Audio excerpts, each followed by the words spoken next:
ठीक है। Hey everyone, good afternoon all of you. आप सभी को दिवाली बीत चुकी है और एक साल पूरा हमें फेस्टिवल का वेट रहता है कि कब दिवाली आएगी, दिवाली आएगी। और दिवाली भी कॉफ़ी ले आएगा। दिवाली भी जो है वो बीत गई है और अब जो है, अब जिसका इंतज़ार है सबको, बिहार और पूर्वांचल के साइड में जिसको इंतज़ार होगा उनको होगा छठ पूजा की। जैसे कि मुझे भी है छठ पूजा का इंतज़ार, बट क्या करें, मैं तो नहीं जा सकती छठ पूजा पे गांव पे। सब रीजंस नहीं जा सकते इस समय तो बिल्कुल भी। और कितना क्राउड और भीड़ होता है उसमें, तो टिकट्स मिलना किसी भी एरिया में मुश्किल है। चाहे आप फर्स्ट एसी का लो, सेकंड का लो या थर्ड का लो या स्लीपर लो, आप तीनों चारों में से आपको नहीं मिलने वाला है। खैर, तो दिवाली बीत चुकी है। कमेंट में बताना आप सबकी दिवाली कैसी रही। और दिवाली पे ही बहुत सारी चीज़ें हुई हैं। जैसे स्टेट की अगर बात की जाए या सेंटर की बात की जाए, तो सीपीओ का भी रिजल्ट आया है अभी, दिवाली वाले दिन ही आया था, जिसमें बहुत अच्छे रिजल्ट हमें देखने को मिले हैं। नोन में भी 2-4 लोग हैं जिनका दिल्ली सीपीओ में रिजल्ट जो है सिलेक्शन हुआ है। ठीक है, खैर ये बात की बात है। अब आते हैं मुद्दे पे। और हम जो पढ़ने वाले, हमने करा था उत्तर वैदिक काल के बारे में जो है हम पढ़ रहे थे। और उत्तर वैदिक काल में कौन सी चीज़ें कैसे होती हैं उसके बारे में आज हम जानने वाले हैं। ठीक है। और हाँ, कुछ बच्चों का डिमांड था कि मैम क्या बोलते हैं, हमें लूसेंट के हिसाब से इंडियन हिस्ट्री जो है वो करा दीजिए। तो देखिए, जो पढ़ने वाले होंगे वो अभी पढ़ लीजिएगा, क्योंकि मैं जो आपको पढ़ाती हूँ मैं सिर्फ एक बुक के बिहाफ पे नहीं, मैं सारे बुक की थ्योरी को पकड़ने के बाद एक निचोड़ बनाती हूँ और उसके बाद आप लोग को पढ़ाती हूँ, जो आपको पता होना चाहिए और कितना आपको पता नहीं होना चाहिए, इसलिए जो है आपको बताती हूँ।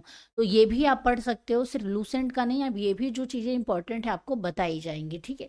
अब आते हैं बारी हमारे उत्तर वैदिक काल के बारे में बात करेंगे कि उत्तर वैदिक काल में कौन सी चीज़ें कैसी रही। ठीक है। हमने ऋग वैदिक काल के बारे में पढ़ लिया था और मैंने एक बात समझाई थी आपको। ऋग वैदिक काल एक ऐसा दौर, एक ऐसा समाज, एक ऐसा सभ्यता का उत्पन्न होना जो ग्रामीण थी। ठीक है। ग्रामीण होने के साथ साथ वो एक ऐसी सभ्यता थी जहाँ पे स्त्री और पुरुष दोनों में कोई भेदभाव नहीं था। लोगों के अंदर भाईचारा ऑन टॉप था, लोगों के अंदर प्रेम था। यज्ञ का वो दौर माना जाता था, यज्ञ पूजा पाठ करा जाता था। और इसके साथ मंदिरों वगैरह का भी निर्माण का माना जाता है कि इस दौर में, मतलब मंदिर इन द पत्थर वाले नहीं, पर मूर्ति वगैरह का कार्य माना जाता है कि मूर्तियों का निर्माण जो है इसी दौर में होने शुरू हो चुके थे। और लोगों में भेदभाव नहीं था। जो सभाएं होती थी इसमें जहां पुरुष बैठता था वहां महिलाएं भी बैठती थी। अपराध कोई व्यक्ति करता था तो महिलाएं भी वहां सम्मिलित होती थी कि इसको क्या प्रावधान है, क्या दंड देने चाहिए। महिलाओं का भी कह सकते हैं कि ऋग वैदिक काल में जो कहते हैं ना कि संस्कार होते हैं वो किए जाते थे। कौन से? वो जनेऊ संस्कार होते हैं और जितने भी 16 संस्कार होते हैं इनमें महिलाओं को भी इंक्लूडेड किया गया था। ठीक है। तो बराबरी के हक में महिलाएं थी, शिक्षा में महिलाएं थी, सभा में महिलाएं थी, यज्ञ और पूजा पाठ में महिलाओं का योगदान माना जाता है। और इसके अलावा अगर मैं आपको एक उदाहरण के साथ अगर आपको समझाऊं, तो उदाहरण के तौर पे अगर आपको बात की जाएगी तो आपने रामायण में एक पद आता है जब माँ सीता को जब वनवास भेज दिया जाता है और भगवान राम जो थे वो क्या करते, अश्वमेघ यज्ञ करते हैं। और कहा जाता है कि अगर पुरुष यज्ञ में बैठा है, अगर उसकी धर्म पत्नी उस यज्ञ में ना हो तो यज्ञ वो पूर्ण रूप नहीं माना जाएगा। तो माता सीता तो वन में होती हैं, तो उनकी जगह पे किसको बिठाया जाता है, तो उनकी जगह पे उनकी प्रतिमा को बिठाई जाती है। तभी जाके क्या है, यह यज्ञ को पूर्ण माना जाएगा। यानी ऋग वैदिक काल का वो दौर उस समय तक बहुत सही चल रहा था। लेकिन आपको ये भी ध्यान रखना है, रामायण सिर्फ देखने के लिए नहीं, रामायण में बहुत कुछ सिखाया गया है हमें।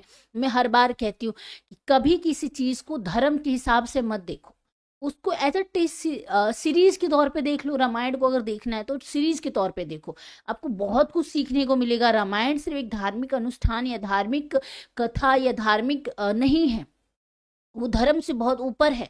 लेकिन पुरानी वाली रामायण, मैं पुरानी वाली रामायण की बात कर रही हूँ जो कोविड के टाइम पे लॉन्च हुई, तो उस रामायण की मैं बात कर रही हूँ कि आपको वो रामायण देखनी चाहिए। ठीक है। इस रामायण में एक और चीज आपको बताएगी जो ऋग वैदिक काल में हम पढ़ते हैं कि जो राजन थे, यानी जो राजा था, जो जन और जन के जो लोग थे, लोगों का जो समूह होता था जिनकी देखभाल जो राजा करता था, योद्धा जो करता था, उसके ऊपर अगर कोई आता था तो वो पुरोहित हुआ करता था। कौन होता था? पुरोहित हुआ करता था। और पुरोहित की देखभाल कौन करता था? मतलब पुरोहित जो होता था, यानी ब्रह्म की हम यहाँ पे बात कर रहे हैं, जो मंत्र वेद वगैरह के बारे में जो जानते थे। और सबकी रक्षा का दायित्व किसको था? यानी सोल्डर, यानी क्षत्रिय की यहाँ पे बात हो रही है। ठीक है।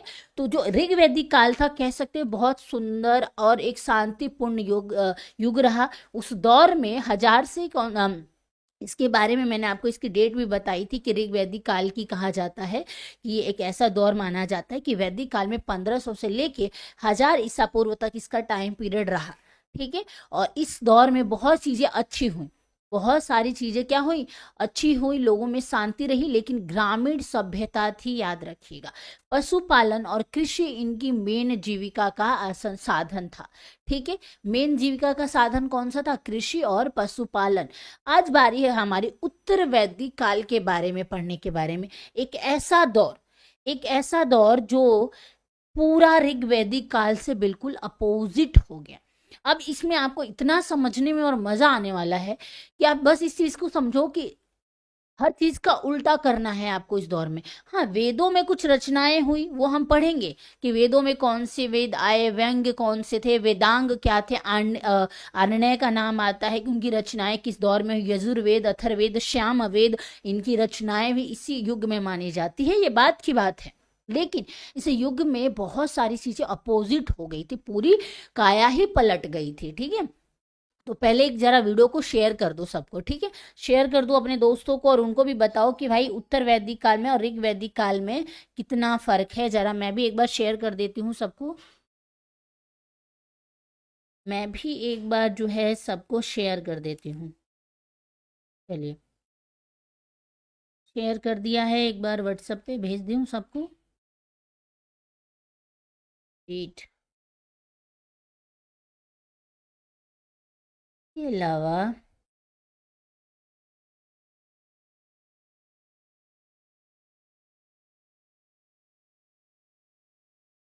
चलिए, अब आते हैं हम अपने मुद्दे पे। ठीक है।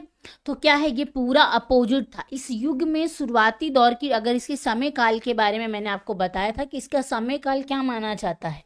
इसका समय काल जो माना जाता है वो याद रखना है आपको। इसका समय काल क्या था, अगर इसके बारे में बात कही जाएगी कि ये शुरू कब होता है और इस दौर का समय पीरियड के बारे में बात करेंगे, तो पहला वाला कहाँ से था? 15 से 1000 था। तो ये 1000 से कितना होगा? 600 होगा। कितना होगा? 1000 से लेके 600 ईसा पूर्व तक इसका समय पीरियड जो है वो माना जाता है, याद रखिएगा। ठीक है। उसके आगे वाला जो दौर होगा वो इसी का दौर होगा। ठीक है।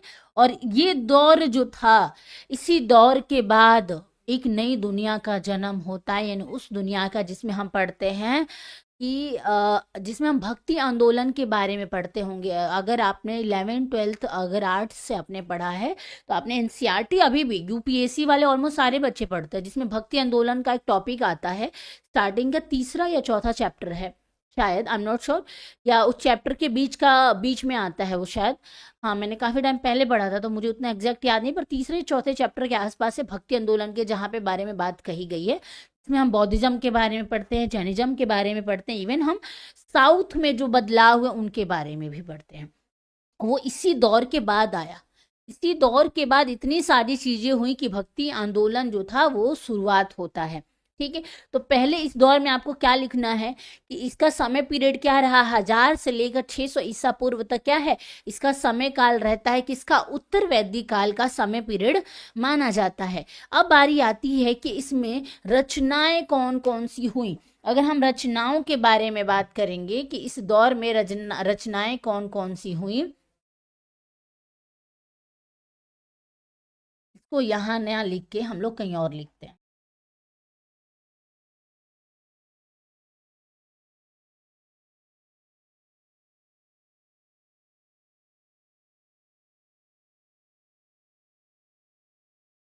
ठीक है। इसका समय हम यहाँ लिखते हैं और यहाँ पे हम लिखते हैं रचनाएं। रचनाएं जानना आपके लिए बहुत जरूरी है, क्योंकि इस वेद में, इसमें कुछ वेदों की रचना, जैसे सबसे पुराना वेद कौन सा माना जाता है? सबसे पुराना वेद अगर आपसे पूछेगा तो ऋग वैदिक काल का नाम आता है। ठीक है, कौन सा वेद? ऋग वैदिक काल का नाम आता है। लेकिन अगर बात की जाएगी, ऋग वैदिक काल तो हो गया, लेकिन इसमें कौन कौन से वेद? 4 वेद आते हैं हमारे। ऋग वैदिक काल के बाद 3 वेद कहा जाता है। इससे समझ लीजिए कि छोटे भाई है ये। ऋग्वेद के छोटे भाइयों के बारे में अगर बात कही जाएगी, एक सेकेंड, हाँ।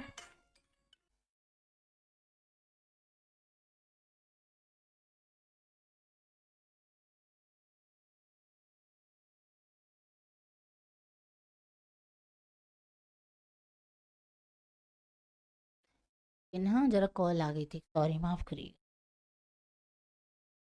चलिए, अगर रचनाओं के बारे में बात करेंगे तो जो हम सबको पता है, ऋग्वेद के बाद 3 और वेद बचते हैं। तो वो तीनों वेदों के बारे में अगर बात की जाएगी तो उन्हीं के यहाँ पे क्या होती है? रचना होती है। कौन कौन से वेद?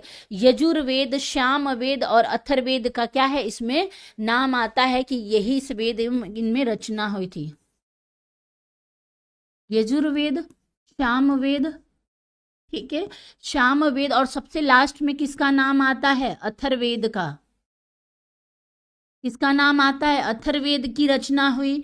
वेदांग हम जो पढ़ते हैं उनके बारे में भी कहा जाता है कि इसी दौर में उनकी रचना हुई। इसके अलावा अगर बात करेंगे तो किसकी हो? जिसको ब्रह्मवेद कहते हैं, ब्रह्मवेद की भी रचना इसी दौर में हुई। इसके अलावा जो बहुत ज़्यादा फेमस है, जिसमें बहुत ज़्यादा बारे में बातें कही जाती हैं कि इस दौर में उसकी वेद की रचना हुई, वेदांग के अलावा आर्णयकों का नाम आता है और उपनिषदों का भी नाम इसी में आता है। ठीक है,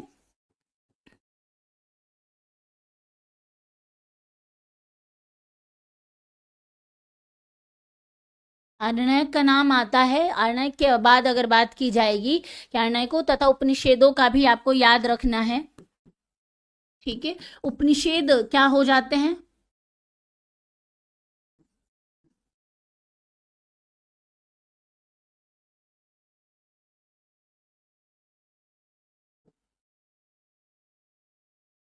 ठीक है, इसी दौर में हुई। लेकिन इस दौर में कर्म कांड बहुत ज्यादा था।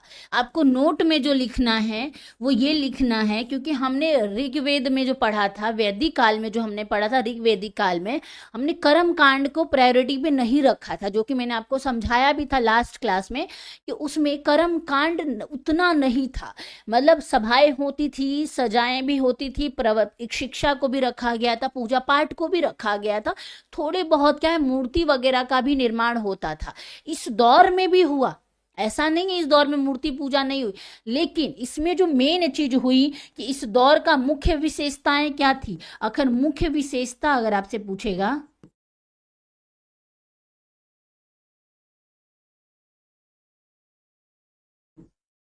विशेषता क्या थी, तो याद रखना है कर्म कांड।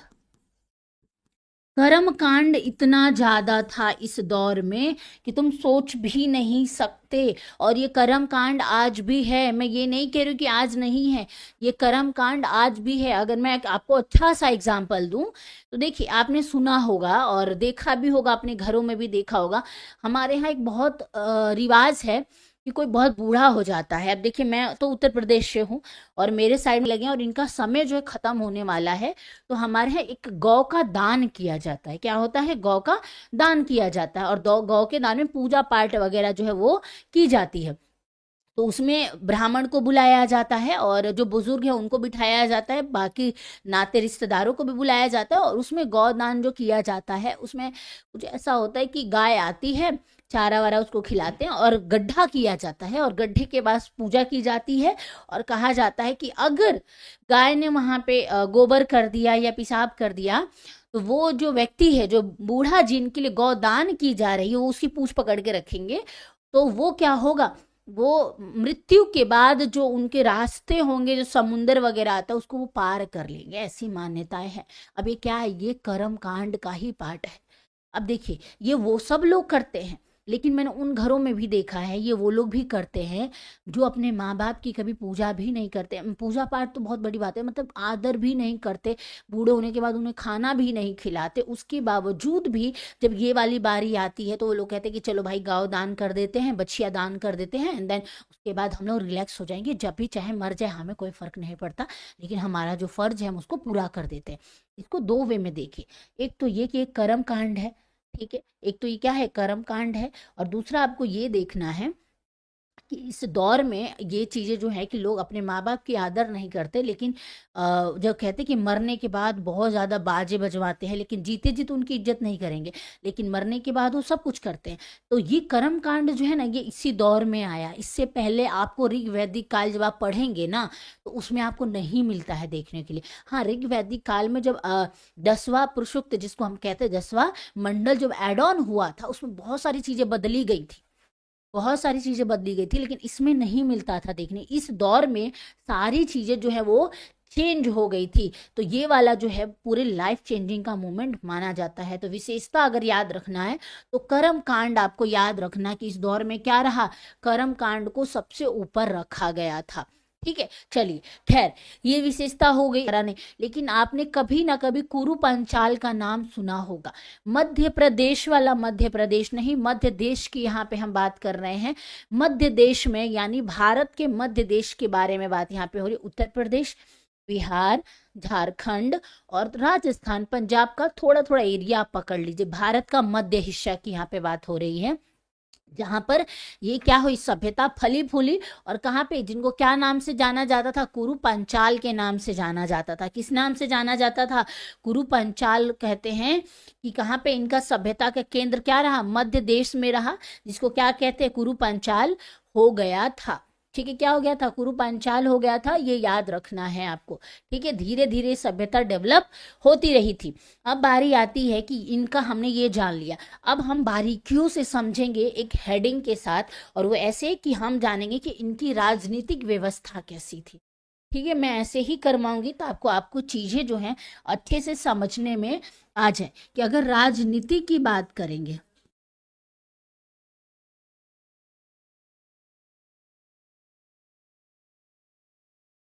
अगर राजनीतिक व्यवस्था के बारे में बात करेंगे, सॉरी, विशेषता के बारे में बात करेंगे कि इनकी राजनीतिक प्रशासन कैसा था, विशेषता नहीं लिखते हैं यहाँ पे हम लिखेंगे क्योंकि क्वालिटी हो जाएगी ना, प्रशासन लिखते हैं या व्यवस्था लिखते हैं, प्रशासन लिखते हैं हम लोग,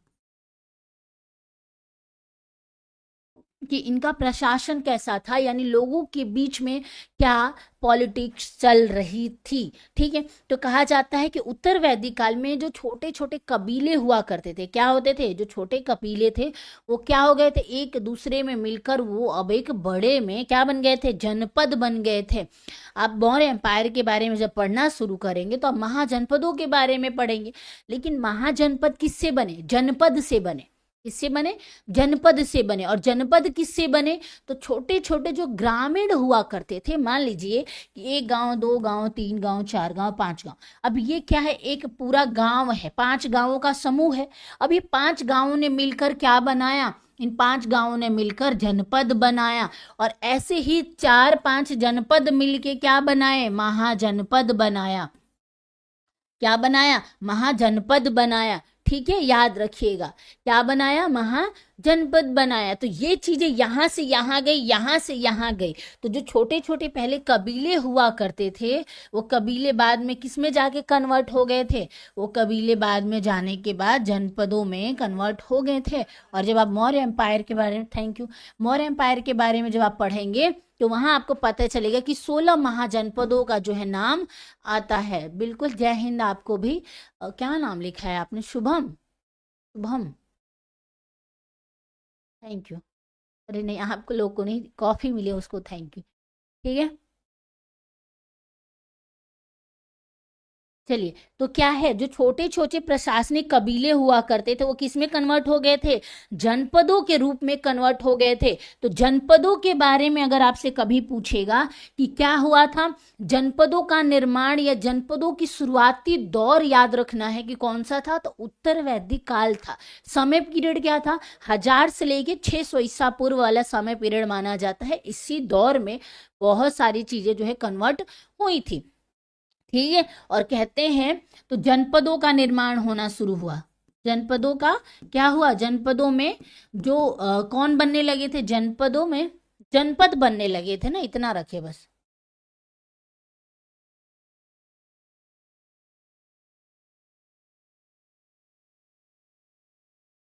जनपदों का क्या हो गया था, निर्माण होना इसी दौर में शुरू हो गया था। मैंने आपको बता दिया है जनपद कैसे बनते हैं, 10-12 गांव मिला के जनपद बनते हैं, और बहुत सारे जनपद मिला के क्या बनते हैं, महाजनपद बनते हैं, ठीक है।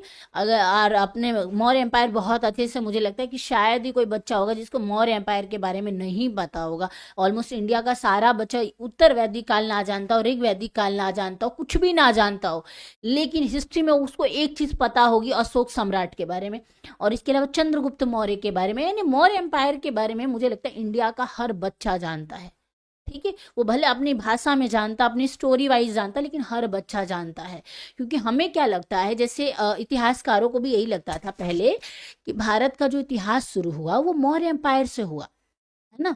जब तक हड़प्पा सिविलाइजेशन नहीं मिली थी तब तक यही लगता था। तो जो धारणाएं बनाई गई थी और जो लोगों को बातें बताई गई थी वो वही मानी जाती है। और मौर्य एम्पायर को इसलिए भी तवज्जो दिया जाता है क्योंकि उस दौर में अगर आप देखोगे तो एक प्रॉपर वे में हमें चीजें पता चलती कि हाँ, राजा है, उसके पुरोहित हैं, शासक हैं, ये है वो है। हमें पूरा एक पैराग्राफ या एक कह लीजिए ट्री मिलती है, उस पेड़ के बारे में हमें सब कुछ जानने को मिलता है। लेकिन उससे पहले हमें ऐसे देखने को मिलता, थोड़ी बहुत चीजें राजा के बारे में हमें प्रॉपर नहीं पता कि राजा कौन होगा। और देखिए, याद रखिएगा, इस दौर में हमने ऋग वैदिक काल में पढ़ा था कि जो राजा होगा वो वंशानुगत नहीं होता था, वो पुरोहित के हाथ में होता था कि राजा किसको बनाना है, किसके पास पावर है, कौन इंटेलिजेंट है। इंटेलिजेंट मतलब फिजिकली कौन युद्ध लड़ सकता है, कौन हमें प्रोटेक्ट कर सकता है, उसको राजा बनाया जाता था। लेकिन और उसको कुछ टेस्ट भी क्लियर करने पड़ते थे। लेकिन जैसे जैसे ऋग वैदिक काल खत्म होता रहा, उस समय जैसे जैसे क्या होता है, ऋग वैदिक काल खत्म होता है तो समय के साथ साथ चीजों में डेवलपमेंट आती है। और उसके बाद क्या है, राजा जो बनेंगे वो किससे बनेंगे, अब राजा जो मतलब राजा का बेटा क्या बनता था, अब राजा ही बनता था। यानी अब वंशानुगत चीजें क्या हो गई थी, डेवलप होने लगी थी, याद रखिएगा। चलिए, अगर हम बात करेंगे राजनीतिक प्रशासन में, ये तो हो गया जनपदों का निर्माण होता था। वहीं बात करेंगे कि और कौन कौन सी चीजें होने लगी थी,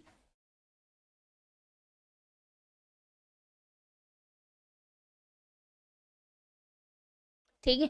अब चलिए बात करेंगे, अब देखिए, अब पहले तो कबीले होते थे कि कबीले का क्या होता था, सरदार होता था। लेकिन अब चीजें क्या बनी, अब जो कबीले होंगे, यानी ये छोटे छोटे जो कबीले होंगे, इनके जो सरदार होंगे, सरदार तो होंगे, लेकिन इन सब के ऊपर कौन होगा, अब राजा होगा। क्यों, क्योंकि राजा किसका मालिक, राजा मालिक हो गया जनपद का, राजा जनपद का मालिक हो गया। तो अब राजा इन सब पे एक राजा का हक हुक्म होगा। और राजा के अंडर में हर छोटे छोटे गांव में कौन होते थे, सरदार हुआ करते थे। यानी बड़े लेवल पे अब राजा मालिक होने लगा था। तो राजा क्या करता था, अब राजनीतिक प्रशासन में जनपदों पे जो राजा होगा वो अब बड़े लेवल पे शासन करने लगा था, ठीक है। याद रखिएगा, राजा अब बड़े लेवल पे शासन करने लगा था। अब वो क्या था, अगर राजा के बारे में बात करेंगे तो लिख लीजिए यहाँ पे, राजा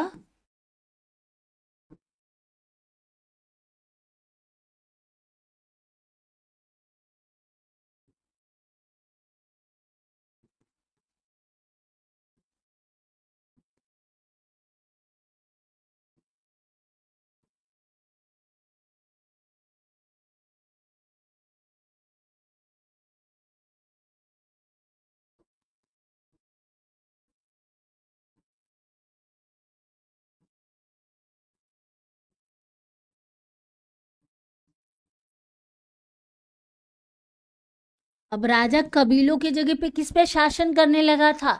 राजा अब कबीलों के जगह पे बड़े, बात की जाएगी कि बड़े जनपदों पे क्या करने लगा था? बड़े जनपदों पे जो है वो शासन करने लगा था। कौन? राजा की यहाँ पे बात हो रही है, ठीक है।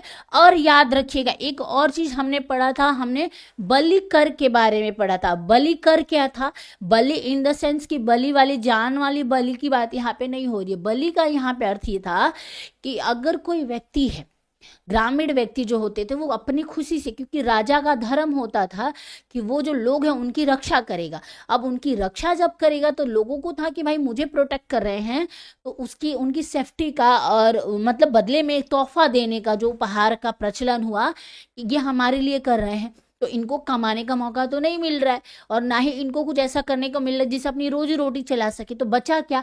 तो हमें कुछ ऐसा करना पड़ेगा कि हमारे जो राजा है उसका भी दिनचर्या चले, उसकी भी फैमिली को भी खाने पीने को क्या हो चीजें मिल जाए। तो लोग अपनी खुशी से क्या करते थे? बलि के रूप में अपनी स्वेच्छा से, मतलब अपनी इच्छा अनुसार वो दान देते थे। निकष का दान देते थे। निकष यानी आभूषण जो गले में पहने जाते थे, ठीक है, दान के रूप में देते थे, जो भी वो दे सकते थे राजा को। कर नहीं कह सकते लेकिन हाँ कर के रूप में मान लीजिए, बलि कर जिसको कहा जाता था, लेकिन वो कंपल्सरी नहीं था।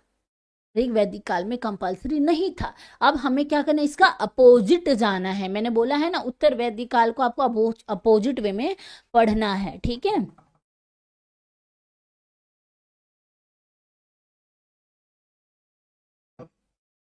ठीक है, तो अगर हम इसके बारे में बात करेंगे, ठीक है, इसके बारे में, तो अब जो कर था वो क्या हो गया था? नियमित कर हो गया था। नियमित क्या कर दिया गया था?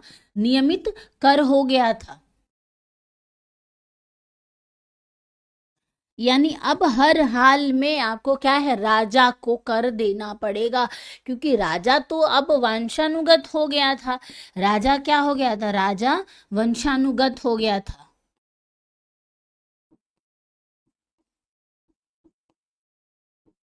वंशानुगत यानी राजा का बेटा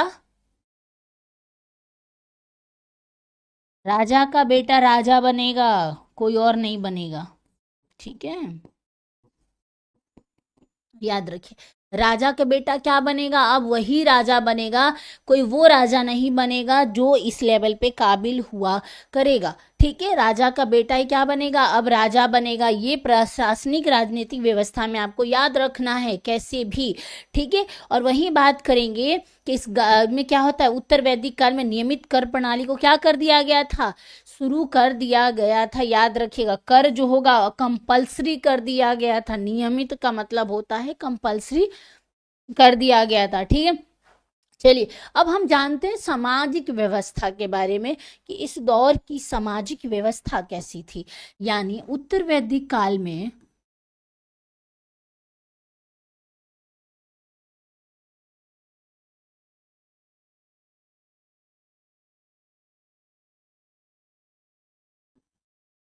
तो इसके बारे में अगर हम बात करेंगे तो ये व्यवस्था कैसी थी, ठीक है। चलिए, अगर सामाजिक प्रशासन व्यवस्था के बारे में बात कही जाएगी कि इस दौर में कैसा रहा, तो इस दौर में वर्ण व्यवस्था को क्या कर दिया गया था? कठोर कर दिया गया था। हमने जब पढ़ा था, हमने ये पढ़ा था कि उस दौर में वर्ण व्यवस्था को वैल्यू कार्य के आधार पे दिया गया था। अब जो वर्ण व्यवस्था होगी, वर्ण व्यवस्था कैसी हो गई थी? कठोर हो गई थी,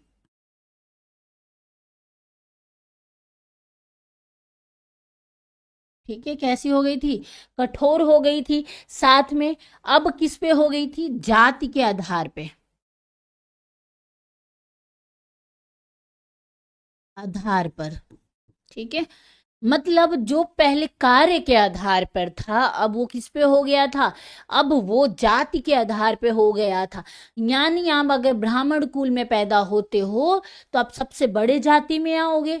अगर आप क्षत्रिय में पैदा होते हो, यानी ब्राह्मण क्षत्रिय बोला जाता है, ठाकुर वगैरह या राजपूत वगैरह इस कैटेगरी में आ जाते हैं, सिंह वगैरह भी वो लगाते हैं, वो आ जाते हैं इसमें।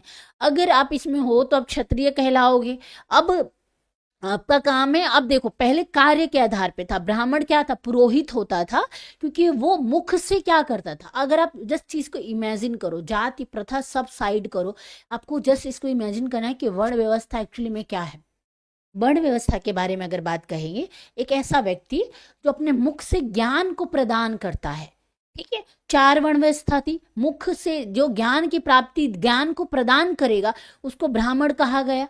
ठीक है, अब क्षत्रिय का कार्य क्या होता था, युद्ध लड़ना, लोगों को प्रोटेक्ट करना। अब लोगों को प्रोटेक्ट हमारा सर तो नहीं करेगा ना, ही हमारी कमर, ही हमारा पैर करेगा, कौन करेगा, तो शोल्डर करेगा। तो किसको रखा गया कार्य के आधार पे, क्षत्रियों को रखा गया। क्यों, क्योंकि वो जो खाने पीने में अच्छे थे, बॉडी जिनकी अच्छी थी, दिखने का नहीं, मतलब बॉडी में जो अच्छे थे, पहलवान हुआ करते थे, एक तरह से उनको क्षत्रिय की कैटेगरी में रखा गया कि भाई आप हमें प्रोटेक्ट करोगे और अब हम आपको क्या देंगे, बलि के रूप में कर देंगे, है ना, कर देंगे। ये हो गया।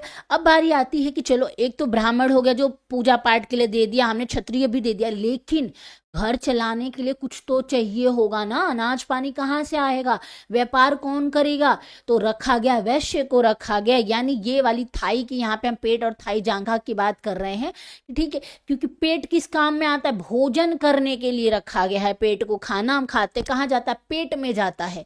तो उस कैटेगरी में किसको रखा गया, वैश्य को रखा गया कि भाई आप भोजन का इंतजाम करोगे, आप वैश्य कैटेगरी में हो, आपका काम एक ही है, आप व्यापार करो, अनाज का दान प्रदान करो, खेती करो, ये सारी चीजें जो है किसको करना है, आपको करना है। ठीक है, ये 3 कैटेगरी डिवाइडेड हो गए। अब बारी आती कि चलो, ब्राह्मण जब थक जाएगा, क्षत्रिय जब युद्ध करके थका हुआ आएगा, वैश्य जब व्यापार करके थका हुआ आएगा, तो उनकी रक्षा, उनकी देखभाल कौन करेगा, मतलब इनको तो हमने बांट दिया, खाना पीना कौन बनाएगा, कौन इनके लिए भोजन प्रदान करेगा, कौन इनकी सेवा करेगा।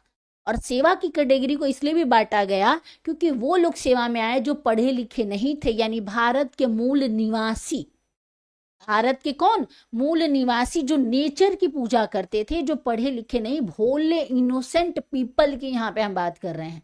ठीक है, उनको रखा गया।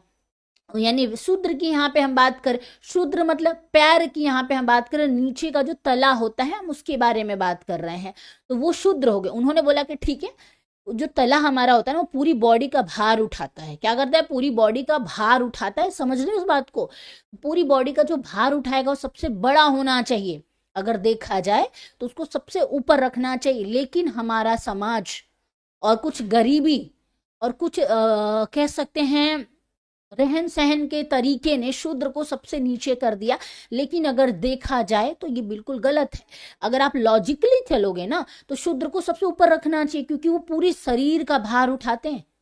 अगर आपके पैर में कांटा चुभ जाता है ना बेटा, तो आप चल नहीं पाओगे। आप 2 दिन बिना बात किए रह सकते हो, आप 2 दिन बिना हाथ चलाए रह सकते हो, लेकिन आपके पैर में अगर चोट लग जाएगा ना, तो आप 2 कदम चल ही नहीं पाओगे, एक ही जगह पे पड़े रहोगे, सड़ जाओगे वहीं पे, कोई उठाने वाला नहीं आया तो। समझ रहे मेरी बात को। तो लेकिन समाज ने इस चीज को ऐसे डेवलप करा, ऐसे बदला कि क्या ही बात की जाए। तो शूद्र को किस में रखा गया कि भाई आपका काम है सेवा करना, हम थके हुए आएंगे, आप हमारे लिए खाना बनाओगे, हमारी सेवा करोगे, हमारी देखभाल करोगे। उन्होंने बोला ठीक है, कार्य ही है हमें करना है, इसके बदले में आप हमें धन दे देना, क्योंकि हम आपके लिए कुछ करेंगे। अगर हम आपकी खेती में जाके मजदूरी करेंगे तो हमें बदले में कुछ तो चाहिए। अब उन बेचारों के साथ हुआ यूं कि वो खेत में मजदूरी करते रहे और उनको समय नहीं मिला कि वो अपने आप को संवार सके, उनको समय नहीं मिला कि वो अपने आप को संभाल सके, पढ़ा सके, लिखा सके। उनको लगा कि ठीक है, मैंने खेत में काम करा, मुझे इतना धन मिल गया, इससे मेरा काम तो हो गया, अभी मेरा बेटा कर लेगा तो डबल धन मिलेगा। उन्होंने इस वे में सोचा। मासूम इसीलिए कहा जाता है शूद्रों को, बहुत मासूम होते हैं ये। ठीक है, उन्होंने ये सोचा, और लेकिन समाज ने उनके साथ ठीक उल्टा करा। मुझे कभी कभी बहुत बुरा लगता है, अगर आप, मैं इसलिए बोलती हूँ, जो जिन्होंने इतिहास को पढ़ा है वो जाति पे कभी नहीं जाएंगे। अकॉर्डिंग टू मी, जिन्होंने इतिहास को पढ़ा है वो जाति के नाम पे तो कभी नहीं जाएंगे। ठीक है, और इसीलिए कहते पढ़ना क्यों जरूरी है, पढ़ना क्यों जरूरी है, इसीलिए जरूरी है। ठीक है, समाज को बनाया गया, लेकिन समाज ऐसा कभी था ही नहीं। ठीक है, समाज ऐसा कभी नहीं था, याद रखिएगा। जाति की व्यवस्था जो थी ये बाद में आई है, याद रखना है आपने। कभी भी कोई बात करे, अगर आपसे कोई बोले कि अरे ये अपनी छोटी जाति का है, बड़ी जाति का है, तो आपको ये होना चाहिए कि भाई जाति क्या होती है, तुमने जाति को देखा है? नहीं देखा ना। जात एक ऐसी चीज है जो दिखती ही नहीं है। अगर जाति के बारे में बात करेंगे जो कभी नहीं दिखती। मैं अगर आपको ना बताऊं, आपको पता चलेगा मेरा सरनेम क्या है? नहीं पता चलेगा ना, नहीं चलेगा आपको मेरा सरनेम क्या है। लेकिन वही बात की बात है। खैर कोई नहीं, चलिए मुद्दे पे आते हैं। मैं इस पे अगर बात करने आ गई तो बहुत लंबी चलेगी और बहुत डिबेटिकल मुद्दा हो जाएगा और बहुत लोग ऑफेंड भी हो जाएंगे, क्योंकि मेरे बहुत सारे मित्र जो है वो ब्राह्मण हैं, ठीक है, तो और ठाकुर भी हैं, तो ये ऑफेंडेबल बातें हो जाएंगी। खैर मुझे इससे फर्क पड़ता नहीं है, ठीक है। यहाँ मैं आपको पढ़ा रही हूँ, मुझे इस बात से फर्क पड़ता है कि आपको पूरी नॉलेज होनी चाहिए। जो मुझसे पढ़ते हैं उनको पूरी नॉलेज होनी चाहिए।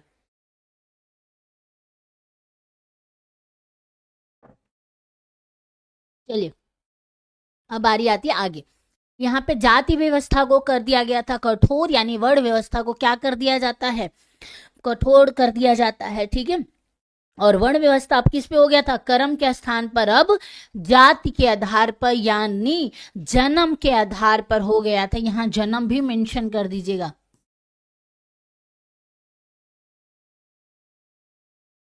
जन्म आधारित हो गया था। जन्म यानी किस धर्म, किस जाति में आप जन्म लेते हो, इस बात पे आपका कर्म डिसाइड होगा अब, ठीक है। चलिए, अगर बात की जाएगी, ये भी हो गया हमारा, ये भी पढ़ लिया। और चार वर्णों के बारे में तो पता हो ना, चार वर्णों के बारे में तो आप सबको पता है ना। ब्रह्म, क्षत्रिय, वैश्य और शूद्र, ये चार वर्ण व्यवस्था है, इनके बारे में याद रखिएगा। कुछ मूवीज में बताने वाली हूँ आपको, उनको देखना है। अगर आप मुझसे पढ़ रहे हैं और आपको अच्छी लगती है कि हाँ मैम ने बहुत सही समझा है, तो आपको एक बार देखना चाहिए, रियलिटी चेक मिलना चाहिए, मुझे ऐसा लगता है। मैं मूवी का नाम आपको सजेस्ट करूंगी, पक्का देखिएगा, ठीक है। कर्म कांड और यज्ञों का प्रचलन अब बढ़ गया था। क्या हो गया था?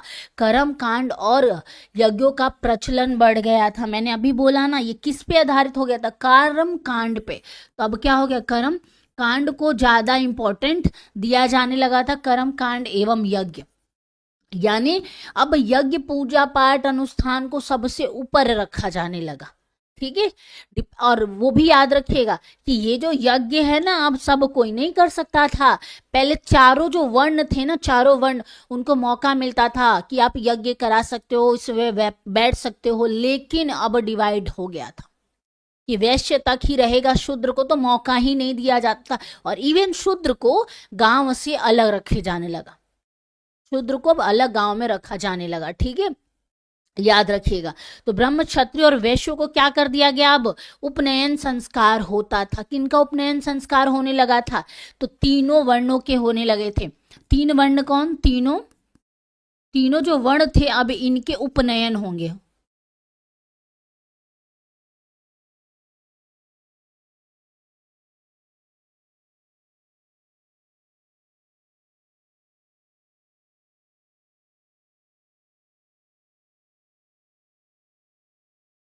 इनके, इन तीनों के होंगे। और क्या होंगे? इनके उपनयन संस्कार।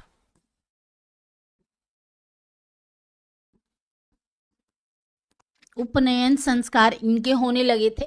यानी यहाँ पर तीनों वर्णों की जब बात आती है तो इसमें किसको हटा दिया गया? शूद्र को बाहर कर दिया गया, ठीक है। किसको कर दिया गया? शूद्र को जो है अब बाहर कर दिया गया था, याद रखिएगा, ठीक है। और अगर हम बात करेंगे तो अब क्या हो गया था? इन्हें दूजा कहा जाता था, किंतु शूद्र उपनयन संस्कार के अधिकारी अब नहीं थे, ठीक है। और वहीं अगर बात की जाएगी कि इसमें और चीजें क्या हुई, तो इसमें आपको याद रखना है कि जो स्त्री हुआ करती थी,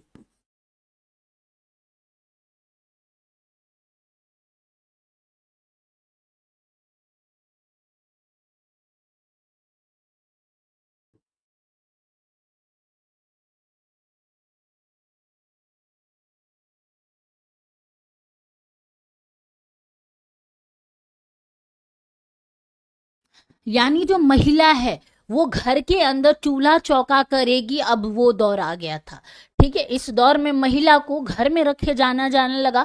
और पुरुष के लिए क्या हो गई थी? पर्सनल प्रॉपर्टी हो गई थी। क्या हो गई थी? पुरुष के लिए निजी संपत्ति, पुरुष के लिए पर्सनल प्रॉपर्टी यानी निजी संपत्ति हो गई थी कौन? महिला। महिला क्या हो गई थी? निजी संपत्ति हो गई थी। किसके लिए?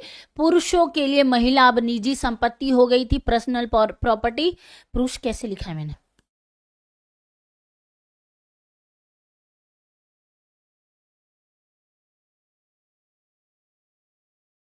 ठीक है, पुरुष के लिए क्या हो गई थी? महिला अब निजी प्रॉपर्टी हो गई थी। वहीं बात करें महिलाओं को अब सभा में नहीं दिया जाने जाता था, और ना ही अब उनको ना एजुकेशन मिलता था, ना ही घर से बाहर जाना होता था, ना ही सभा में बैठने की अनुमति थी, ना यज्ञ ना अनुष्ठान, इन किसी में भी महिला को अब जाने का अधिकार नहीं था। अब महिला घर के अंदर रहेगी, पुरुष को इंपॉर्टेंस देने लगे और पुरुष प्रधान देश अब भारत बनने लगा था।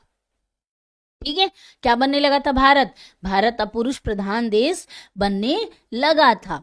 वही बात की जाएगी कि और कौन कौन सी चीजें हुई। मैंने आपको बता ही दिया है, सभा समितियों में अब जाने से परहेज करने दिया गया, वर्जित कर दिया गया। और वही बात करेंगे कि इसमें कौन सी एक व्यवस्था, आपसे बहुत बार पूछ लेता है कि एक व्यवस्था, आश्रम व्यवस्था की स्थापना कर दी गई। किसकी? तो इसमें आश्रम व्यवस्था की क्या कर दी जाएगी? व्यवस्था कर दी गई थी। यानी 4 प्रकार के आश्रम व्यवस्थाएं हुआ करती थी। कौन कौन सी? तो अब क्या हुई थी? अब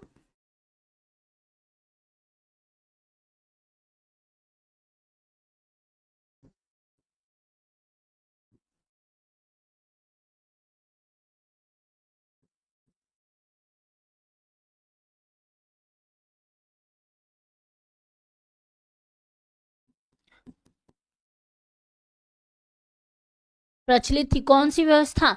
तो आश्रम व्यवस्था तो जी जो थी वो अब प्रचलित हो गई थी। और इसमें क्या हुई थी? सभी वर्णों को प्रचलित कर दिया गया था। और इसमें आर्यों को 4 आश्रमों में यानी ब्रह्मचर्य, गृहस्थ जीवन और वान प्रथा, और इसके अलावा कौन सी? सन्यासी, ये क्या कर दी गई? इसके अंदर कौन कौन सी व्यवस्थाएं थी?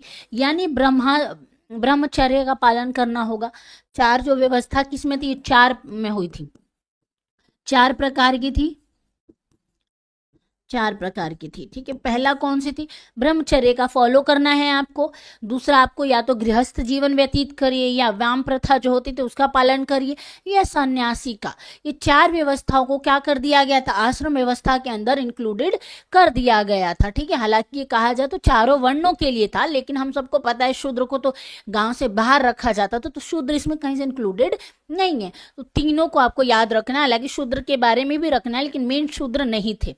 ठीक है, ठीक है। और 3 रीढ़ी भी इसी में इंक्लूडेड कर लीजिएगा। क्या कर लीजिएगा? 3 रीढ़। 3 रीढ़ कौन सी थी? ऋषि, पित्त और देव। ऋषि, पित्त और देव, 3 रीढ़ी आपको याद रखना है। 3 रीढ़। अब 3 रीढ़ क्या होती थी? तो इसमें आ जाता है ऋषि, ऋषि आ जाता है। जो पितृ होते हैं ना हमारे, कहते हैं ना पितृ देवता वगैरह होते हैं, जो कोई मर जाता है तो उनको पितृ बोला जाता है ना, कि ये हमारे क्या होंगे? ये हमारे पितृ देवता हैं। उनको क्या किया गया? इसके रीढ़ के अंदर रख लिया गया। रीढ़ के अंदर पितृ और देवता, देव लिख लीजिए 3। ये 3 क्या हो गए? तीनों जो थे ये रीढ़ के अंदर आ गए। ठीक है, ये इसी उत्तर वैदिक काल में। अब ये सब किसका नतीजा है? ये सारे के सारे कर्म कांड के नतीजे हैं। सारे के सारे कर्म कांड की तरफ इशारा कर रहे हैं। ठीक है, चलिए वही अगर बात की जाएगी, ये सारी चीजें तो हो गई थी। वही 4 पुरुहस्त्र कहते हैं कि पूर्वास्त्र चीजें इंक्लूडेड हुई। धर्म, अर्थ, मोक्ष, काम। जो धर्म, अर्थ, मोक्ष और काम, ये चारों भी इसी के अंदर अलग अलग जो चीजें हैं क्या है? इंक्लूडेड हो गई थी। तो 4 पुरुहस्त्र आपसे पूछेगा। पुरुशास्त्र, पुरुशास्त्र। ठीक है, तो वो कौन कौन से थे? ऊपर करते हैं इसको, फिर लिखते हैं।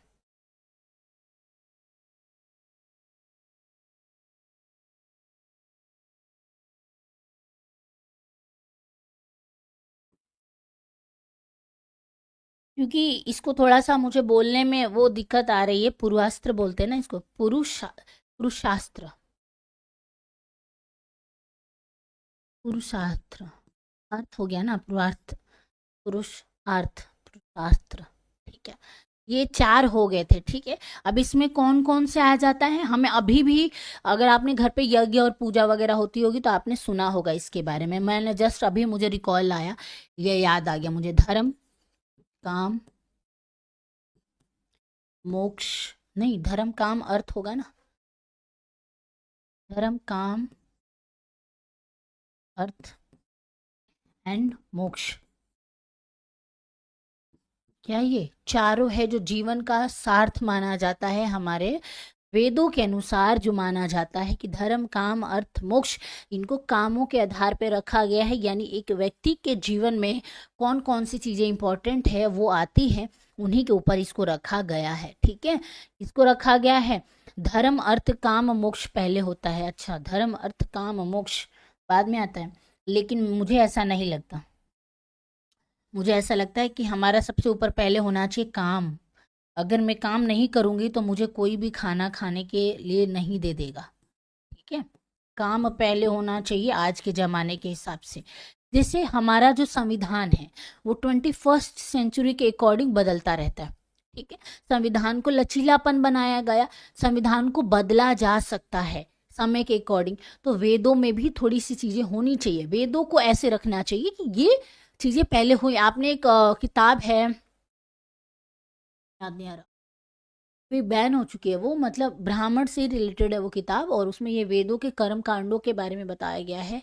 कौन सी मुनि की किताब है ना वो, कौन सी मुनि के नाम आता है उसमें, कोई किताब है, अब मुझे कमेंट में ज़रा बताओ कौन सी किताब है वो, काफ़ी फेमस है, अभी बैन हो चुकी है वो। जिसमें सारी चीज़ें महिलाओं के खिलाफ बताई गई हैं, पुरुष को ऊपर रखा गया है, और इवन पुरुषों ने ही उसको बैन करवाया था, सिर्फ महिला। कौन सी मुनि है यार, ऋषि मुनि, ऋषि मुनि, चलिए याद आएगा मैं आपको बताऊंगी के बारे में, अभी जस्ट मुझे याद नहीं आ रहा है, ठीक है। एक किताब है, अभी वो बैन हो चुकी है। जैसे हमारे भगवत गीता है, तो ये तो बहुत अच्छी किताब है ना। भगवत गीता में हमारे हिसाब से चीज़ें हैं, वैसे वो एक अलग किताब है।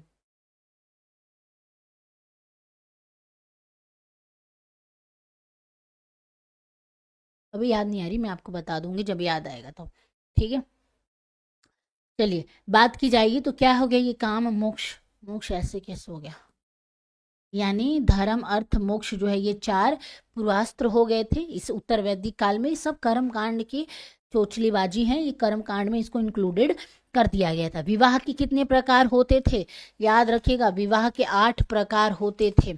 कितने प्रकार, इससे पहले हमने उत्तर वैदिक काल में, अरे सॉरी, ऋग वैदिक काल में 2 प्रकार के विवाह के बारे में पढ़ा था, एक अनैतिक और एक नैतिक और एक अनैतिक, 2 प्रकार के। लेकिन इस दौर में विवाह को कितने प्रकार में बांटा गया, विवाह को 8 प्रकार में बांटा गया, विवाह को 8 प्रकार के थे, ठीक है। वो 8 प्रकार कौन कौन से थे वो मुझे बताना है आप लोगों को, क्योंकि वो जरूरी है, ठीक है। और वो जिसमें इस दौर में सबसे बुरा जिसको बनाया गया वो सबसे ज़्यादा आज की डेट में फॉलो होता है और सबसे अच्छा माना जाता है, ठीक है। सबसे अच्छा नहीं, पर हाँ अभी उसको वैल्यू मिल गई है गवर्नमेंट की तरफ से भी। तो 8 प्रकार के क्या होते थे, विवाह होते थे। अब चलिए हम उत्तर वैदिक के 8 प्रकार के विवाहों के बारे में जानते हैं कि सबसे बड़ा बढ़िया विवाह किसको माना जाता था इस दौर में।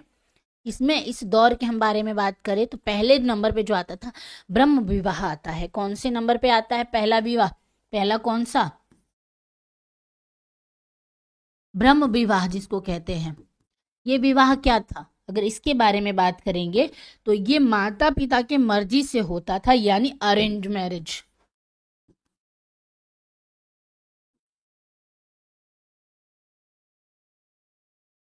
इसकी मर्जी से, माता पिता की मर्जी से जो विवाह होता था उसको ब्रह्म विवाह कहा जाता था, ठीक है, जो अभी अरेंज मैरिज के नाम से जाना जाता है, ठीक है। दूसरा अगर बात की जाएगी कि देव विवाह आ जाता था, क्या हो जाता था कि देव विवाह आ जाता था, जो कि मुझे लगता है कि सबसे बकवास है, जो बैन है आज की डेट में।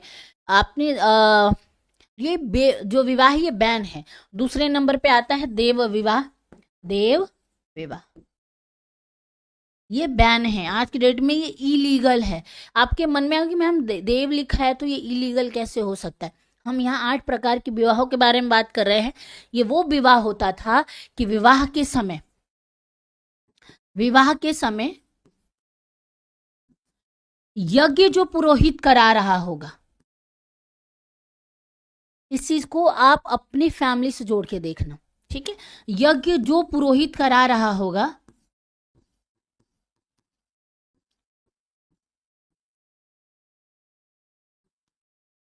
होगा उसको कन्या दान में दे दी जाएगी।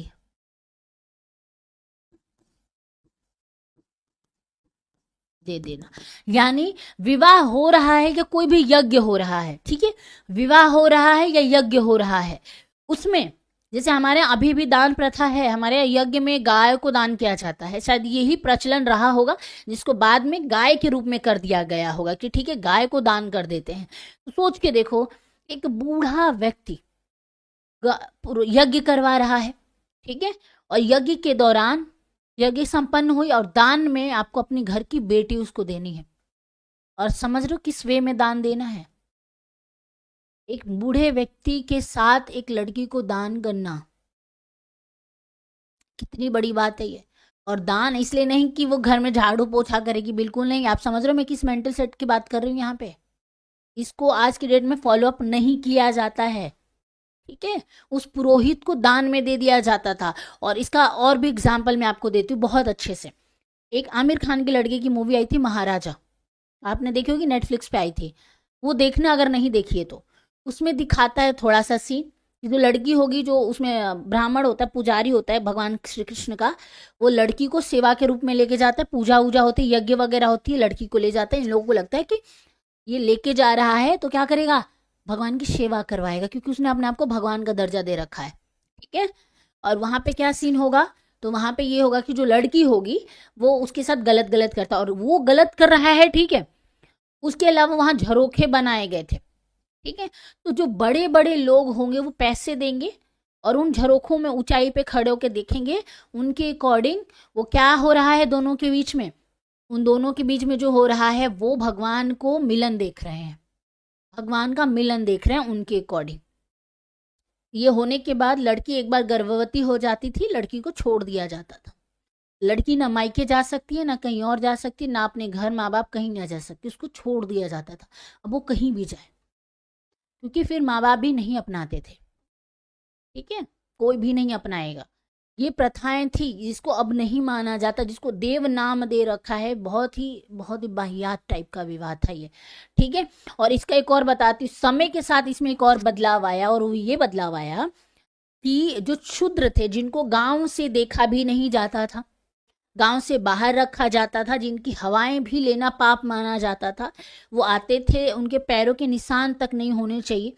लेकिन उसी शूद्र के घर में अगर लड़की का विवाह हो रहा है और ब्राह्मण जाएगा, तो वो जो पुरोहित जो पूजा पाठ करवाएगा, उसके साथ पता है क्या होता था? लड़की की जब विदाई होगी तो 3 दिन तक, जब रास्ते से निकलने के बाद वो 3 दिन तक वो लड़की उस ब्राह्मण के साथ उसके घर जाएगी। पति अपने घर जाएगा जहाँ उसका घर है, और लड़की को उस ब्राह्मण के 3 दिन उसके साथ संबंध बनाने हैं। और उसके बाद वो लड़की अब शूद्र से निकल के अब ब्राह्मण में आ चुकी है, और अब वो पवित्र हो चुकी है, ठीक है। उस ब्राह्मण को खुश करने के बाद वो पवित्र हो चुकी है, और वो लड़की अब अपने ससुराल जा सकती थी। और इस बात के बहुत सारे एविडेंस आपको मिल जाएंगे जब आप सर्च करेंगे, ठीक है। और ये सारी चीज़ें मुझे कैसे पता है, तो ये चीज़ें मुझे पता है जब मैं न्यूज़ में थी, ठीक है। जब मैं न्यूज़ में थी तो मैं ऐसे बहुत सारे लोगों से मिली थी जिन्होंने मुझे इस विवाह के बारे में बहुत सारे एविडेंस दिए थे, ठीक है, बहुत सारे एविडेंस दिए थे। आप समझ लेना कि क्यों बौद्धिज्म और जैनिज्म आया था, क्यों आया था, ठीक है। तो दूसरा कौन सा हो गया? देव विवाह हो गया। तीसरे विवाह के बारे में अगर हम बात करेंगे कि इस दौर में तीसरा विवाह कौन सा था, तो वो आता है आर्ष विवाह। कौन सा विवाह? आर्ष विवाह होता था, जिसमें क्या होता था कि इसमें जो वर होगा ना, कन्या के पिता को क्या करेगा, 1 या 2 गाय या बैल दे देगा। यानी इसमें अगर बात की जाएगी, ये विवाह ठीक है अगर देखा जाए, इस विवाह के बारे में अगर हम बात करेंगे तो ये विवाह कुछ वैसा है कि जो वर होगा, वर जो कन्या का पिता होगा,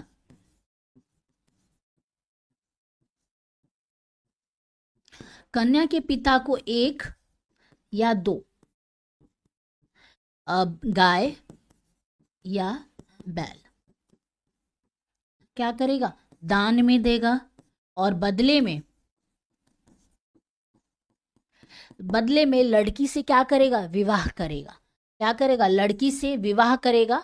दान में देने के बाद क्या करता था, लड़की से विवाह कर लेता था। तो एक तरह से ये पिता यहाँ पे इंक्लूडेड है, और बदले में उसने गाय दिया और लड़की से विवाह कर लिया। यानी हम कह सकते हैं कि जो जोड़े उस दौर में प्रेम प्रसंग में थे, वो अगर चाहते कि हाँ मुझे इससे शादी करनी है, बट तो क्या करना पड़ेगा उसको, उसको एक गाय अपने उसके लड़की को बाप को देना है, उसको कन्विंस करना और शादी करके अपने घर ले आना है। ये इस विवाह का अर्थ हुआ। वहीं चौथे नंबर के विवाह के बारे में बात करेंगे, ठीक है। तो कौन सा जो था, प्रजापति विवाह माना जाता है। इसमें क्या होता था, इसमें पिता कन्या को क्या करेगा, पिता कन्या को वर को दान दे देता था और गृहस्थ जीवन का धर्म का पालन करने लगता था। दान इन द सेंस वैसे नहीं, लेकिन प्रजापति विवाह भी एक तरह से ठीक ठाक है अगर बात की जाएगी। इसमें क्या होता था कि अगर माना जाए कि लड़का और लड़की प्रेम प्रसंग में है और पिता को पता है लड़का काबिल है, घर खानदान अच्छा है और लड़की भी ठीक है, ठीक है, तो वो माता पिता के पास जाएंगे। पिता फिर देखेगा जानेगा और वो क्या करेगा, वो पिता क्या करता, कन्या को दान में दे देता था। किसको, राजा कह रही, कोई भी व्यक्ति होगा, हो सकता है इसका मिस यूज भी हुआ होगा, इसका मिस यूज हुआ होगा, हो सकता है राजा ने डिमांड रख दी कि लड़की हमें आपकी चाहिए। तो लास्ट में पिता करेगा ठीक है हम इसको दान में दे देते हैं, और दान में देने के बाद पिता का कोई हक नहीं बनता है उस लड़की के ऊपर, ठीक है, उसके ऊपर कोई हक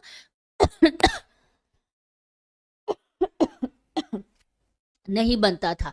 तो चौथे नंबर पे कौन सा आ जाता है, प्रजापति विवाह आ जाता है, ठीक है। अगर इस विवाह के बारे में मैंने आपको भी बता दिया कि पिता क्या करेगा, पिता जो था वो पुत्री को दान कर देता था। किसको, पिता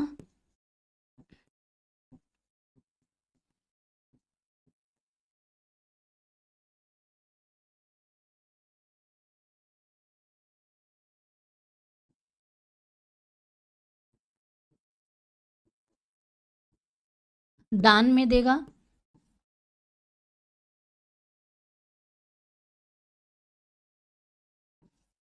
दे देता था, और क्या करता था, धर्म एवं जो गृहस्थ जीवन होगा दोनों का, गृहस्थ जीवन का पालन करने के लिए आशीर्वाद देता था, जीवन का पालन करना। तो क्या करता था, आशीर्वाद देता था कि लो मैं इसको अपनी बेटी तुम्हें दान कर रहा हूं, लेकिन मैं ये चाहता हूं कि तुम क्या करना, गृहस्थ जीवन और धर्म का जो है पालन करना। ये चौथे नंबर पे आ जाता है, ठीक है। पांचवें नंबर का विवाह के बारे में अगर हम बात करेंगे कि पांचवें नंबर का विवाह कैसा हुआ करता था और पांचवें नंबर का विवाह किस कैटेगरी में आता है, अगर हम उसके बारे में बात करेंगे तो पांचवा हमारा आ जाता है असुर विवाह के रूप में। कौन सा विवाह, असुर विवाह के रूप में आ जाता है। इसमें क्या होता है कि धन राशि देकर क्या करा जाता है, कन्या को खरीद लिया जाता था, ठीक है। और ये अभी भी चलता है असुर विवाह, ठीक है। असुर विवाह अभी भी है, अगर याद ना हो तो मैं आपको याद दिलाऊंगी। असुर विवाह अगर नहीं याद है तो मैं आपको बताती हूँ कहाँ होता है। अभी भी हरियाणा, राजस्थान बहुत ज़्यादा है राजस्थान में, और मतलब ये दो स्टेट काफ़ी फेमस है। ये लोग गरीब राज्य में जाते हैं, लड़की अच्छी लगती है, या जिनकी यहाँ पे शादी नहीं हो रही है, या फिर जिनकी शादी हो चुकी थी, 2-4 बच्चे हैं और बीवी मर गई, तो वो क्या करेंगे, ऐसे छोटे राज्यों में जाएंगे, वहाँ पैसे देंगे। और मेला भी लगता है, बिहार में बहुत बड़ा मेला लगता है इसका, यहाँ पे औरतें लाइन से खड़ी रहती हैं एज के अकॉर्डिंग, और उस एज के अकॉर्डिंग उनके दाम लगते हैं, वो भी मजबूरी में। ऐसा नहीं कि लड़कियों को शौक है, बिल्कुल नहीं। वो लड़कियां हैं जो कहीं ना कहीं किसी के बहकावे में आके अपना राज्य को छोड़ के, अपने घर को छोड़ के भाग आई, और यहाँ आने के बाद उन लड़कों ने उनको बेच दिया, ठीक है। तो ये उनकी मजबूरियां हैं। ये राजस्थान और हरियाणा काफ़ी इसके लिए जाना जाता है, इतिहास और डाटा आप निकाल के पढ़ लीजिएगा। तो इसमें क्या होता है कि लड़की को, कन्या को क्या किया जाएगा, कन्या को धन राशि देकर खरीदा जाता था, खरीदा जाता था। और इस पे ना एक बहुत बड़ा मीम भी अभी वायरल हुआ था, अगर आपको पोकी बाबा याद है, कौन से महाराज जी हैं वो महाराज जी ने पूछा भी था, उसने बोला था कि मैं महाराज जी मैं इसको राजस्थान का हूँ और मैंने इसको खरीद के लाया, क्योंकि एज में वो बड़ा था और औरत जो थी वो छोटी थी एज में। तो पोकी महाराज ने बताया था कि ऐसा कहाँ लगता है, तो उसने बोला था कि मैंने 8-10 हज़ार में इसको खरीदा है बिहार से। और ये रील काफ़ी वायरल हुई थी, बहुत मतलब इन अ फनी वे में इसको देखा गया था, बट ये हार्श रियलिटी है। हम 21st सेंचुरी में रह रहे हैं और अभी भी ये इलीगल है, लेकिन ये अभी भी चलता है। वहाँ पे सरेआम चलता है। सोनपुर का मेला लगता है, शायद शायद सोनपुर का मेला है जिसमें औरतें बिकती हैं, क्योंकि मैं बलिया से हूँ तो मुझे काफ़ी चीज़ें उधर की पता है। चलिए, 6 विवाह करेंगे अगर बात करेंगे तो धन देकर क्या खरीदता था, धन देकर कन्या को खरीदा जाता था, ठीक है, धनराशि देकर। वहीं बात करेंगे तो गंधर्व विवाह, गंधर्व विवाह किसको कहा जाता है, गंधर्व विवाह को सबसे अच्छा माना जाता था इस दौर में और अभी भी ठीक है मुझे लगता है।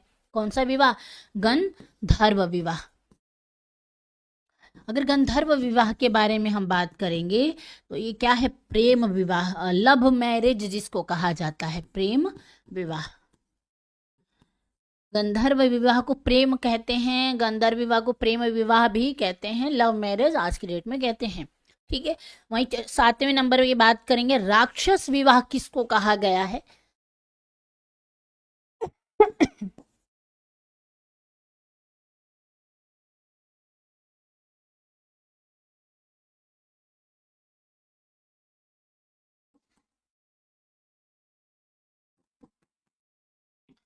राक्षस विवाह का मतलब होता है भाग कर शादी करना।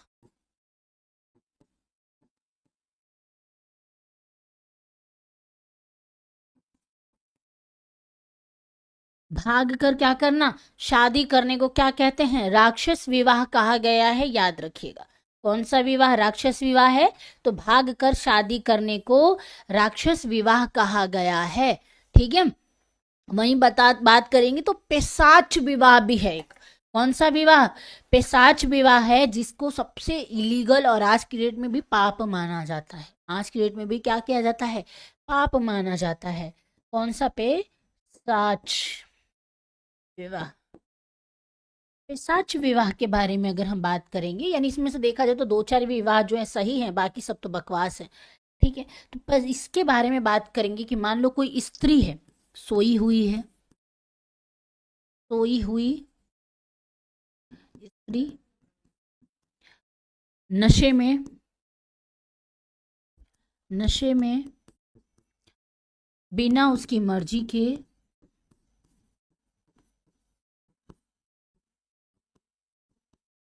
मर्जी के उसके साथ संबंध बनाना।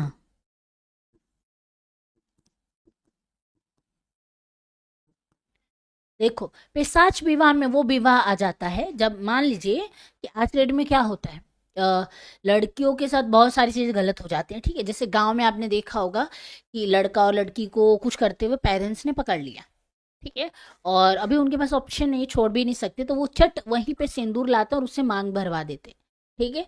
और आज के डेट में इस पर रील कटती हैं और बहुत कूल माना जाता है, लेकिन देखा जाए तो ये गलत भी है और ये इसके अंदर आता है, ठीक है।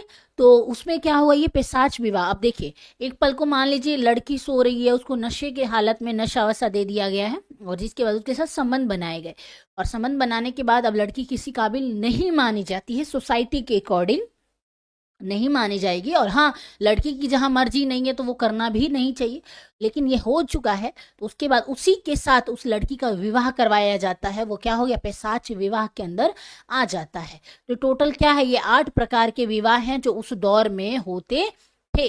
किस दौर में, तो हम उत्तर वैदिक काल के यहाँ पे बात कर रहे थे, ठीक है। उत्तर वैदिक काल में ये 8 प्रकार के जो है विवाह होते थे, आपको याद रखना है, ठीक है। और गृहस्थ सूत्रों में संस्कारों की संख्या कितनी है, तो टोटल संस्कार कितने हैं, 16 संस्कार होते हैं। टोटल कितने संस्कार होते हैं, 16 संस्कार होते हैं, किसमें, जो गृहस्थ जीवन होता है उसमें, गृहस्थ जीवन में। यानी अगर आप गृहस्थ जीवन का पालन कर रहे हैं तो लगभग 16 संस्कारों को आपको करना है, जिसमें से बहुत सारे संस्कार जो हैं वो जाति के आधार पर बांट चुके हैं। जैसे उपनयन संस्कार जो होता है, जनेऊ धारण जो होता है, वो डिवाइडेड है ब्राह्मणों के लिए, वो सबके लिए नहीं होता है। लेकिन टोटल संस्कार कितने प्रकार के हैं? 16 प्रकार के जो है संस्कार माने जाते हैं। तो ये किसके बारे में था? अभी हम पढ़ रहे थे सामाजिक जीवन के बारे में पढ़ रहे थे, ठीक है। ठीक है, अब बारी आती है आगे। आगे कौन सा पढ़ने वाले हम? आर्थिक जीवन के बारे में, जिसको बहुत जल्दी हम खत्म करेंगे क्योंकि वो थोड़ा सा लंबा था और इम्पोर्टेंट था। आर्थिक जीवन, ठीक है। आर्थिक जीवन के बारे में पढ़ेंगे। और आर्थिक जीवन में के बारे में कहा जाए तो क्या था कि इस काल में मैंने आपको बताया था, एक चीज याद ही रखना है कि कृषि जो वो प्रमुख व्यवसाय हुआ करती थी और फसल में गेहूं और धान थे, ठीक है। तो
बैटरी खत्म हो गई। थैंक यू बताने के लिए अंकित।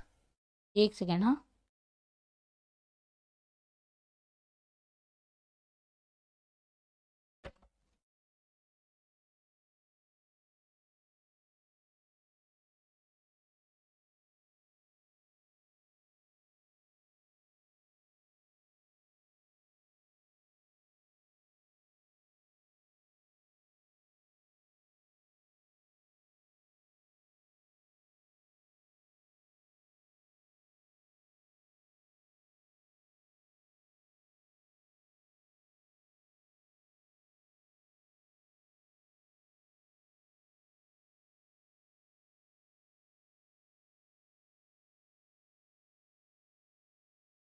हाँ हाँ जी, आवाज आ रही है अब।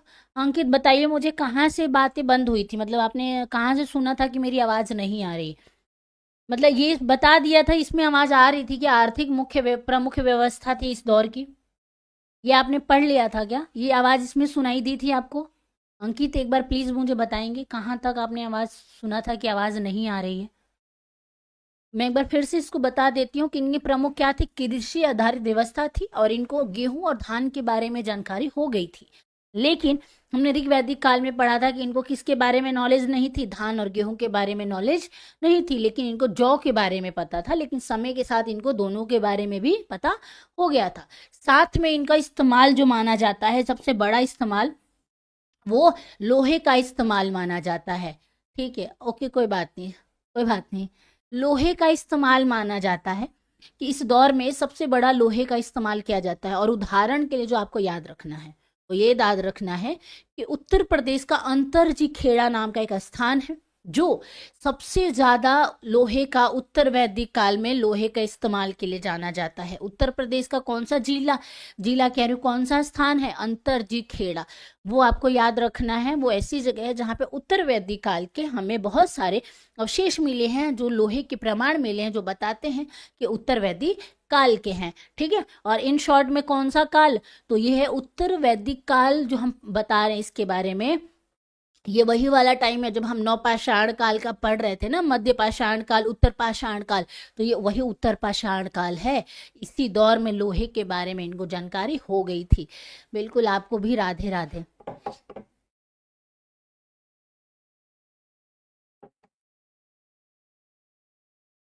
ठीक है, तो इनको क्या हो गई थी, लोहे की, तांबे की तो इनको पहले ही जानकारी थी, पर अब इनको लोहे के बारे में भी इनका इस्तेमाल करना ये लोग जान चुके थे। ठीक है, चलिए अगर आगे बात की जाएगी, ये तो चाहे लोहे के बारे में बातें हो गई हैं जो हमें पता होनी चाहिए। ठीक है, इसके अलावा और कौन कौन सी चीजें थी जिनके बारे में ये लोग जान चुके थे। ठीक है, तो लोहे का देखिए कहा जाता है कि इसमें इस दौर में इसको क्या कहा जाता था, तो लोहे के उस दौर में श्याम अयस कहा जाता था। क्या कहा जाता था, श्याम अयस के नाम से जाना जाता था। तो लोहे का अन्य नाम, अगर आपसे पूछेगा कि अन्य नाम क्या था इस दौर में, अन्य नाम,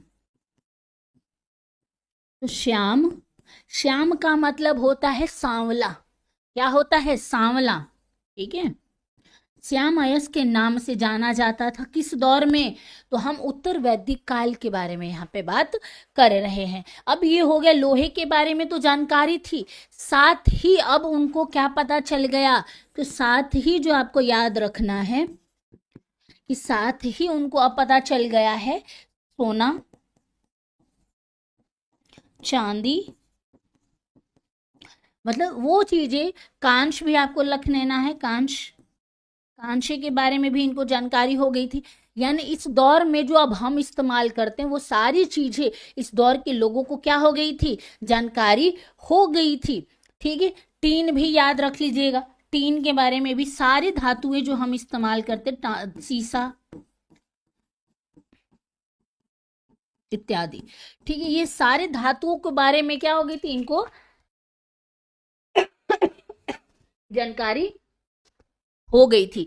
ठीक है, उत्तर वैदिक काल की यहाँ पे हम बात कर रहे हैं, और मैंने आपको लोहे के इस्तेमाल के स्थान का बताया, अंतरजी खेड़ा उत्तर प्रदेश में पड़ता है, जो आपको याद रखना है। ठीक है, बहुत बड़ा इसका उदाहरण माना जाता है कि उत्तर वैदिक काल का सबसे बड़ा लोहे का पुंज कौन सा रहा, तो अंतरजी खेड़ा जो है वो मिलता है हमें। ठीक है, चलिए आगे बात करेंगे। अंतरजी खेड़ा तो हो गया हमारा लोहे का, ये लिख दूं क्या मैं, आपको याद रहेगा कि हमें कौन से स्थान से लोहे का पुंज मिला है, तो सबसे बड़ा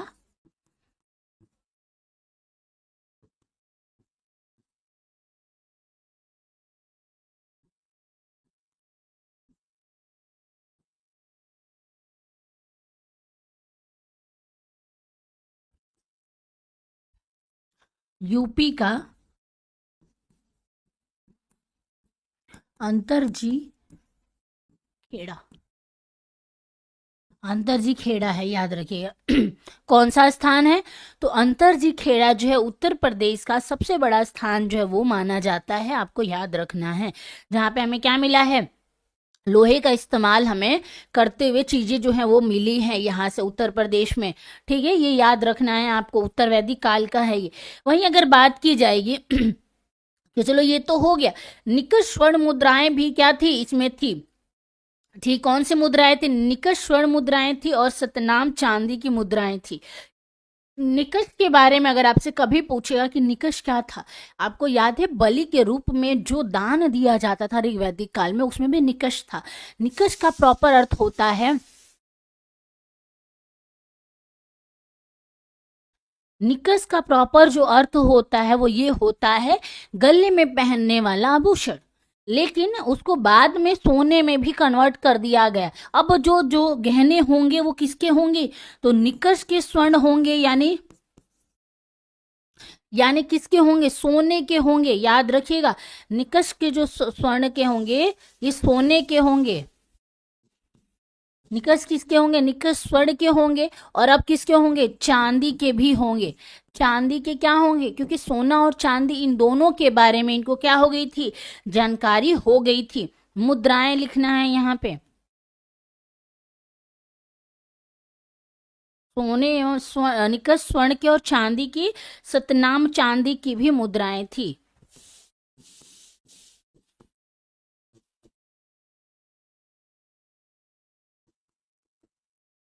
मुद्राएं थी। ठीक है, सोना और चांदी का कह सकते हैं कि प्रचलन पूर्ण रूप से इस दौर में हो गया था। गाय एवं निकष लेन देन के एक माध्यम बन गया था, और उत्तर वैदिक काल में विशेष रूप से चित्रित दूषण मृद भांड भी थे। अब देखिए, लेन देन के लिए क्या इस्तेमाल होता था? बाटर सिस्टम जो व्यापार के लिए दिया जाता था, किसमें? तो हड़प्पा सिविलाइजेशन में इस्तेमाल होता था। वही लेन देन के लिए,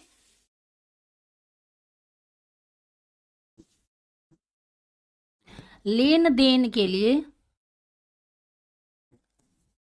देन के लिए क्या होता था? तो गाय एवं निकष का यानी सोने का प्रयोग होता था।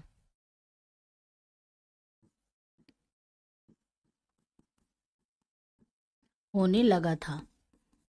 ठीक है, वहीं बात की जाएगी इसके अलावा तो और कौन सी चीजें जो है इस दौर की इस्तेमाल होने लगी थी? तो अब जो मृद भांड बन रहे थे, मृद भांड जो बन रहे थे, उनके ऊपर क्या होती थी? चित्र बनाए जाते थे। चित्र,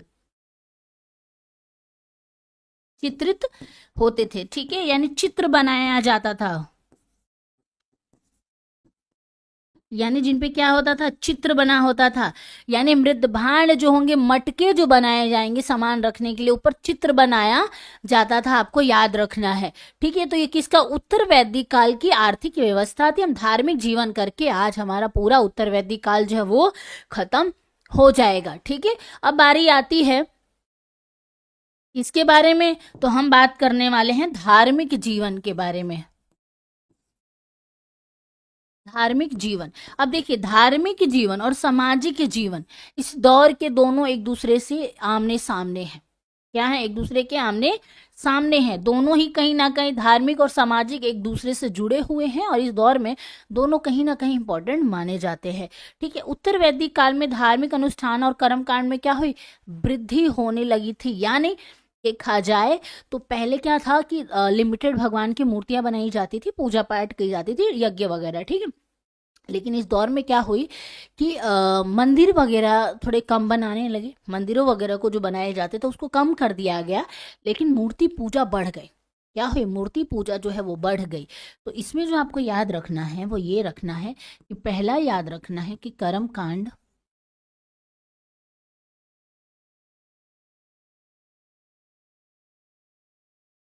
कर्म कांड एवं यज्ञ पूजा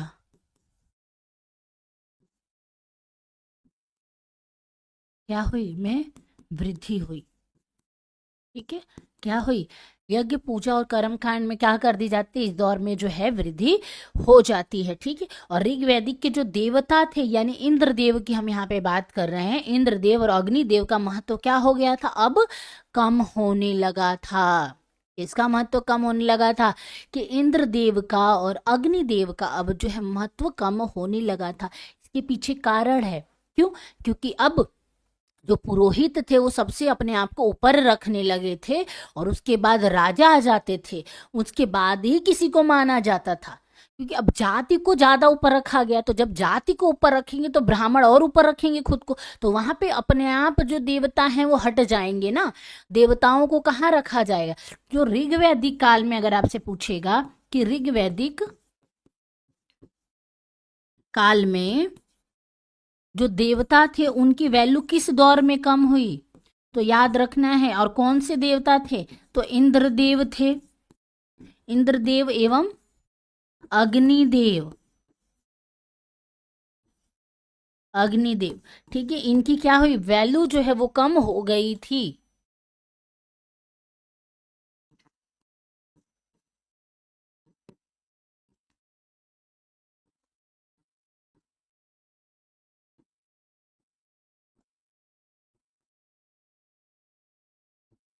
कम होने लगी थी। ठीक है, क्या होने लगी थी? महत्व जो है इनकी कम होने लगी थी। और प्रजापति यानी ब्रह्म को सर्वोच्च रखा गया था। ब्रह्म, मैंने अभी बोला कि सर्वोच्च किसको रखा गया था? प्रजापति को, यानी ब्रह्म को, यानी ब्राह्मण को। ठीक है, ब्राह्मण को सबसे ऊपर रखने लगा। यहाँ भगवान ब्रह्मदेव की बात नहीं हो रही है, ब्राह्म की बात हो रही है, यानी मुख से, यानी पुरोहितों की यहाँ पे बात हो रही है, ब्राह्मणों की बात यहाँ पे हो रही है। ठीक है, तो सबसे ऊपर कौन हुआ?